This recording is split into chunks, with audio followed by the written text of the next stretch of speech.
আজকে বিকেলে ছিল রিসেপশনের কাজ, তাই আমি রেডি হয়ে চলে গেলাম সৌরভদার দোকানে। সেখানে কয়েকটা ছবি এডিটিং কমপ্লিট করার পরে দোকান বন্ধ করে চললাম রিসেপশনে শুট করার জন্য। আর রিসেপশনের লোকেশন ছিল দোলতলা তন্দ্রা গার্ডেনে। আর টাইমের মধ্যে পৌঁছে প্রথমে আমি পোর্টাল লাইটটা লাগিয়ে নিলাম, আর ততক্ষণে সৌরভদার ক্যামেরাটা রেডি করে নিয়েছিল। তারপরে দাদা দিদি চলে আসার পরে আমরা ফাঁকা ফাঁকা এখানে কাপল শট গুলো নেওয়া স্টার্ট করে দিলাম। তারপরে শুট করার সময় খিদে পেয়ে যায়, নিজে খেতে খেতে আমাকেও খাইয়ে দিল।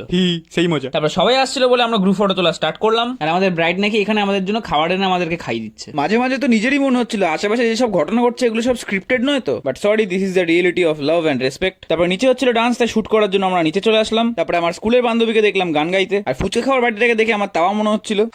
তারপরে এখান থেকে খেয়ে নিলাম কটা দই ফুচকা। সেখানে দেখি একটা বিড়ালও নিমন্ত্রণ খেতে এসছে। তারপরে বসে বসে একটু ক্যাদারি মারার পর চলে গেলাম সবাই মিলে খাবার খেতে। আর সেখান থেকে নিয়ে নিলাম পোলাও, চিংড়ি মাছ আর মটন কষা। প্রথমে চামচ নিয়ে স্টাইল মারার পর ফিরে আসলাম নিজের হাতের ভরসায়। অ্যাটলিস্ট বাঙালি তো, যাই বলো, মনে হয় হাতেই টেস্ট আছে। আর আজকে ব্লগটা ছিল এত অবধি, দেখা হবে নেক্সট ব্লগে। ততক্ষণ অবধি টাটা, বাই বাই। আর তোমাদের এই ভিডিওটা কেমন লাগলো সেটা আমাকে একদমই জানাতে ভুলো না। বাই।